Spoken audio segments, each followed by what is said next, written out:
അഭിനേത്രി അൻസിബ ഹസൻ നമുക്ക് മുൻചേരുന്നു. അൻസിബ, വിൻസി അലോഷ്യസിന്റെ പരാതിയിൽ ഷൈൻ ടോം ചാക്കോയാണ് നടൻ എന്ന് ഉള്ള വിവരം പുറത്ത് വന്നിരിക്കുകയാണ്. അങ്ങനെ വളരെ ധൈര്യപൂർവ്വം പരാതികളൊക്കെ കൊടുക്കുമ്പോഴാണല്ലോ ഇത്തരം പേരുകളൊക്കെ പുറത്തു വരികയും ചെയ്തിരിക്കുന്നത്. അൻസിബ എങ്ങനെയാണ് കാണുന്നത് അതിനോട്? നമസ്കാരം.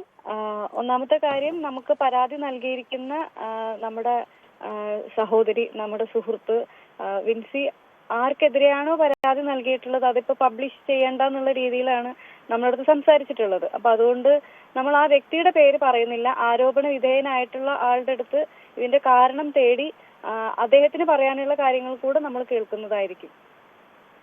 ഓക്കെ, അതായത് ഇതിൽ രണ്ട് ഭാഗത്തു നിന്നും വിവരങ്ങൾ തേടും, അതാണോ? തീർച്ചയായിട്ടും. ഒരു പ്രശ്നം ഉണ്ടാകുമ്പോൾ രണ്ട് ഭാഗത്തു നിന്നും നമ്മൾ വിവരങ്ങൾ തേടണമല്ലോ, എന്നിട്ടല്ലേ നമുക്ക് ഒരു തീരുമാനം എടുക്കാൻ സാധിക്കുകയുള്ളൂ. പക്ഷെ അപ്പോഴും ഇതിൽ അന്വേഷണ സംഘത്തിനെതിരെ കൃത്യമായിട്ടുള്ള ഒരു തീരുമാനമുണ്ട്. ആ രീതിയിൽ തന്നെ മുന്നോട്ട് പോവുകയാണ്. മാത്രമല്ല, ഇന്നലെ ഡാൻസ് ഓഫ് പരിശോധനയുടെ ഇടയിൽ ഷൈൻ ടോം ചാക്കോ ഇറങ്ങി ഓടുന്ന ദൃശ്യങ്ങളൊക്കെ സംപ്രേഷണം ചെയ്യപ്പെട്ടുകൊണ്ടേയിരിക്കുന്ന ഒരു സാഹചര്യമുണ്ട്. അപ്പുറത്തെ ഭാഗത്ത് അത്രയ്ക്ക് ബലമില്ല. അങ്ങനെ ഫലമില്ലാത്തതല്ല. ഇപ്പൊ നമുക്ക് ഒരു പരാതി ലഭിച്ചിട്ടുണ്ട്, ഇന്നലെയാണ് പരാതി ലഭിച്ചത്. അപ്പൊ ആ പരാതി ലഭിച്ചതിന് പ്രകാരം നമ്മൾ വ്യക്തമായിട്ട് ആർക്കെതിരെയാണോ ആരോപണം ഉന്നയിച്ചിട്ടുള്ളത്, ആരോപണ വിധേയനായിട്ടുള്ള ആളുടെ അടുത്ത് നമ്മൾ അതിന് വ്യക്തമായ കാരണം തേടിയിട്ടുണ്ട്. അപ്പൊ വ്യക്തമായിട്ടുള്ള റീസൺ നമുക്ക് അറിയുകയും വേണം. അമ്മ എന്ന് പറയുന്ന സംഘടന ഒരിക്കലും ലഹരിയെയോ അല്ലെങ്കിൽ ക്രൈമിനെയോ അക്സെപ്റ്റ് ചെയ്യുന്ന ഒരു സംഘടനയല്ല. തീർച്ചയായിട്ടും അമ്മ എന്ന് പറയുന്ന സംഘടന അതിനെല്ലാം എതിരായിട്ടുള്ള ഒരു സംഘടനയാണ്. അപ്പൊ തീർച്ചയായിട്ടും നമ്മുടെ സമൂഹത്തിൽ നല്ല രീതിയിൽ എല്ലാവരും, അത് ചെറുപ്പക്കാരാണെന്നുണ്ടെങ്കിലും കുട്ടികളാണെന്നുണ്ടെങ്കിലും മുതിർന്നവരാണെന്നുണ്ടെങ്കിലും ആരാണെന്നുണ്ടെങ്കിലും നല്ല രീതിയിൽ ഒരു സമൂഹം ഉണ്ടാവുക, ആ സമൂഹത്തിലൂടെ നല്ലൊരു രാഷ്ട്രം വാർത്തെടുക്കാൻ പറ്റുള്ളൂ നമുക്ക് എല്ലാവർക്കും അറിയാം. അപ്പൊ അങ്ങനെ നമ്മളെല്ലാവരും മുന്നോട്ട് നല്ല രീതിയിൽ പോകണമെന്നുണ്ടെങ്കിൽ നമ്മളെല്ലാവരും ഒറ്റക്കെട്ടായിട്ടാണ് നിൽക്കേണ്ടത്. ആ ഒരു ഐക്യം എല്ലാവർക്കും ഉണ്ട്. അതുകൊണ്ട് തന്നെ നമ്മൾ ഒരു പരാതി ലഭിക്കുന്ന സമയത്ത് തീർച്ചയായിട്ടും ആരായണമല്ലോ എന്താണ് പ്രശ്നം സംഭവിച്ചിട്ടുള്ളത് എന്നുള്ളത്, അത് വ്യക്തമായിട്ടുള്ള കാരണങ്ങൾ തേടിയതിനു ശേഷം മാത്രമേ നമുക്ക് എന്താണെന്ന്, അപ്പൊ അതിപ്പോ ഇതെന്നല്ല, ഏതൊരു പ്രശ്നം വരികയാണെന്നുണ്ടെങ്കിലും വ്യക്തമായിട്ടുള്ളൊരു കാരണം തേടിയതിനു ശേഷം മാത്രമല്ലേ നമുക്കൊരു തീരുമാനം എടുക്കാൻ സാധിക്കുകയുള്ളൂ. അപ്പൊ അതിന്റെ പുറകെയാണ് ഞങ്ങൾ എല്ലാവരും. ഈ ഒറ്റ കാര്യം കൂടെ, അത് അൻസിബയ്ക്ക് പറയാൻ പറ്റുന്ന കാര്യമല്ല എങ്കിൽ പോലും സംഘടനയിൽ നിന്ന് പുറത്താക്കുന്നത് ഒരു പരിഹാരമല്ല എന്നാണ് മുതിർന്ന നടിമാരൊക്കെ പ്രതികരിച്ചിരിക്കുന്നത്. ഇങ്ങനെയുള്ള ആൾക്കാർക്ക് സിനിമയിൽ ചാൻസ് കൊടുക്കാതിരിക്കണം, അല്ലെങ്കിൽ അവരെ സഹകരിപ്പിക്കരുത് എന്നൊക്കെയാണ്. ഇത് അൻസിബ തീരുമാനിക്കേണ്ട കാര്യം അല്ലെങ്കിൽ പോലും അങ്ങനെ ഇത് വ്യക്തമാകുകയാണെങ്കിൽ അത്തരത്തിൽ കടുത്ത നടപടി വേണം എന്നൊരു അഭിപ്രായമുണ്ടോ?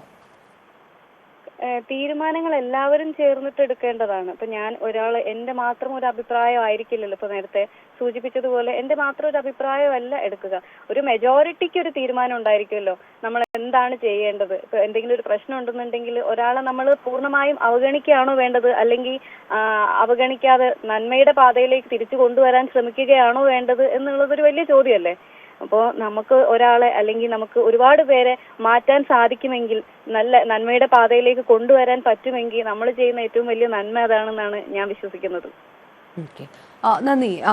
നടി അൻസിബ ഹസനാണ് പ്രതികരിച്ചത്. അമ്മ, അൻസിബ അടക്കമുള്ളവരാണ് ഈ വിഷയത്തിനകത്ത് ഇരു കൂട്ടരുടെയും, അത് വിൻസി അലോഷ്യസിന്റെയും ഒപ്പം ഷൈൻ ടോം ചാക്കോയുടെയും കാര്യങ്ങൾ തേടും.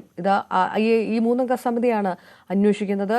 ഇത് അന്വേഷിച്ച ശേഷമായിരിക്കും സംഘടന ഒരു തീരുമാനമെടുക്കുക എന്നാണ് പറഞ്ഞത്. വിനുമോഹൻ, സരയു, അൻസിബ, എങ്ങനെ 3 പേരാണ് ഇതിനകത്തുള്ളത്. ഓക്കെ, ഞാൻ തിരികെ എത്താം. ഏതായാലും അൻസിബയാണ് പ്രതികരിച്ചത്. ഡാനി പോളിലേക്ക് വീണ്ടും. ഡാനി, അമ്മ ഈ വിഷയത്തിനകത്ത് ഇത് അന്വേഷിച്ച് കണ്ടെത്തി ഒരു നടപടിയിലേക്ക് കടക്കുമെന്നുള്ള കാര്യമാണ്. പക്ഷെ പ്രൊഡ്യൂസേഴ്സ് അസോസിയേഷനൊക്കെ പറയുന്നത് ഇത് ഒറ്റയടിക്ക് ഇതിലൊരു നടപടി ഉണ്ടാകണം, ഇത് ആദ്യമായിട്ടൊന്നും കേൾക്കുന്ന വിഷയമൊന്നും അല്ലല്ലോ എന്നൊക്കെ തന്നെയാണ്. ഈ തരത്തിലുള്ള ഒരു നിലപാടായിരിക്കും താരസംഘടനയും ഇപ്പുറത്ത് പ്രൊഡ്യൂസേഴ്സിന്റെ അസോസിയേഷനും ഒക്കെ എടുക്കാൻ സാധ്യത അല്ലേ?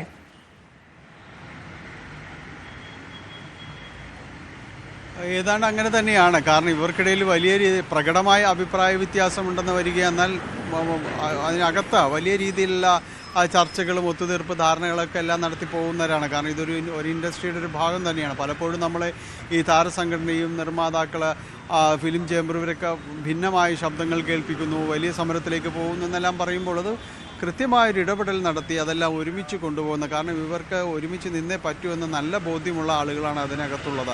മറ്റാരുടെ പ്രശ്നങ്ങൾ ഇവരെ ബാധിക്കില്ല, ഇവരുടെ പ്രശ്നങ്ങൾ സമൂഹത്തെയും ബാധിക്കില്ല എന്ന് വിശ്വസിച്ച് പോകുന്നവരാണ്. അതുകൊണ്ട് അതിനകത്തുണ്ടാകുന്ന വിഷയങ്ങൾ അവർ പരിഹരിക്കപ്പെട്ട് തന്നെ മുന്നോട്ട് പോകും.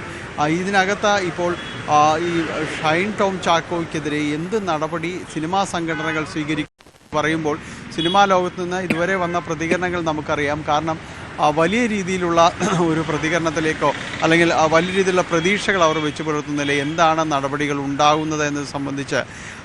കാരണം നേരത്തെ സംസാരിച്ചു പോയവർ, ഇപ്പോൾ സിനിമാ രംഗത്ത് വളരെ സജീവമല്ലാത്തവർ അവരുടെ അനുഭവങ്ങളിൽ നിന്ന് പറഞ്ഞത് ഇത് വലിയ കാര്യമായിട്ടൊന്നും പോകില്ല, അവർ വലിയ നടപടികളിലേക്ക് പോകില്ല, അവരെ എല്ലാവരെയും പരസ്പരം സംരക്ഷിച്ചുകൊണ്ട് മുന്നോട്ട് പോകും. അതിനകത്ത് നിന്ന്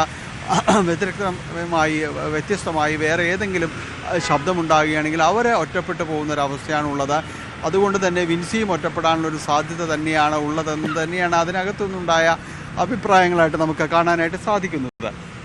അപ്പോൾ ഇനി ഇതിൽ കൂടുതൽ പ്രതികരണങ്ങൾ ഇപ്പോൾ സിനിമാ സംഘടന അതെ കൂടുതൽ പ്രതികരണങ്ങൾ വരുന്ന സമയം ദയവായി ഡാനി ഒന്ന് തുടരുക.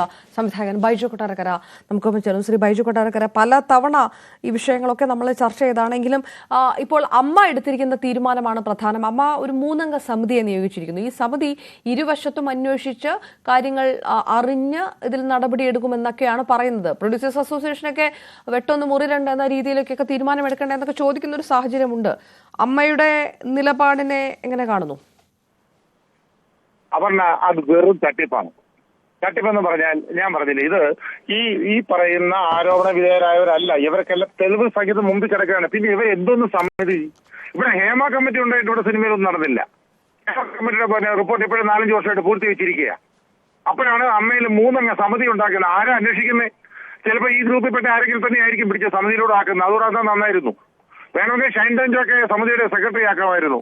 ശ്രീനാഥ് ഭാഷ വേണമെങ്കിൽ അതിന് ചെയർമാനും ആക്കാം. അങ്ങനെയാണെന്നുണ്ടെങ്കിൽ വളരെ നന്നായിരിക്കും ആ സമിതി. അത് ഇതൊന്നും ഒരു കഥ. ഇത് ഈ സിനിമാ സംഘടനകൾക്ക് ഇത് വിട്ടുകൊടുക്കരുത്.